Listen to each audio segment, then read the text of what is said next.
வீட்டுல திருமணம் நடக்கலையா, வீட்டுல ஏதாவது நல்ல காரியம் இல்லையா, இல்ல உங்களுக்கு குழந்தை உண்டாகலையா, உங்களுக்கு ஏதாவது பிரச்சனை இருந்துகிட்டே இருக்கா, சொத்து ரீதியா என்ன பிரச்சனை இருந்தாலும் முதல்ல சொல்ற ஒரு விஷயம் குலதெய்வ வழிபாடு. இந்த பக்கம் முன்னோர்கள் சாபம் இருக்கா, இல்ல முன்னோரை ஒழுங்கா அவங்கள பாத்துக்கல அப்படிங்கிற ஒண்ணு இருக்கு.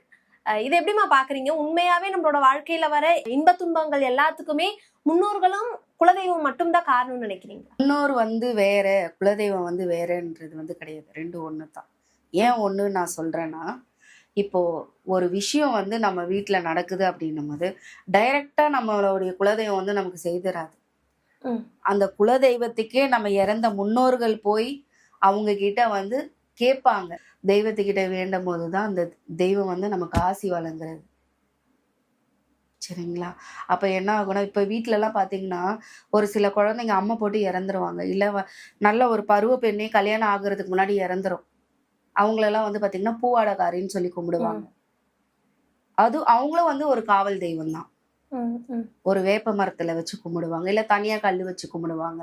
சில பேர் பாத்தீங்கன்னா பெட்டகம் ரெடி பண்ணி அந்த பெட்டகத்துல அவங்களுக்கான துணி, அவங்க என்னென்ன பொருள் எல்லாம் யூஸ் பண்ணியிருந்தாங்களோ அந்த பொருளெல்லாம் அந்த பெட்டகத்துல வச்சு அவங்க வழிபடுறவங்களே இருக்கிறாங்க நிறைய பேர்.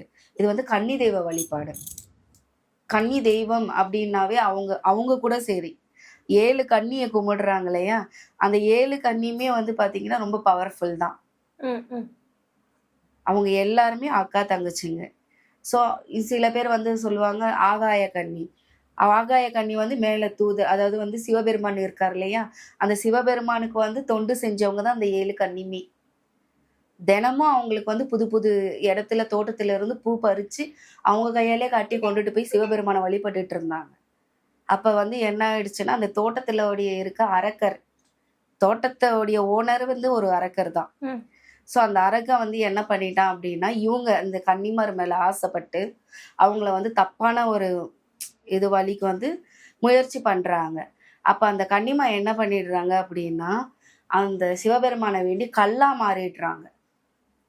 7 பேருமே கல்லா மாறினதுக்கு அப்புறமா ஒரு நாளுமே இந்த அரக்கருங்க தப்பு பண்றதுக்கு எல்லா நோட்டம் பாக்குறாங்க இல்லையா, அப்ப இவங்கதான் கல்லாயிட்டாங்களே, எப்படி பண்ண முடியும்? பண்ண முடியாது.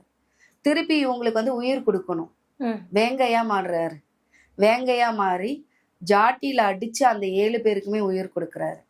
கன்னி தெய்வ வழிபாடு, கன்னியம் ரொம்ப பவர்ஃபுல்.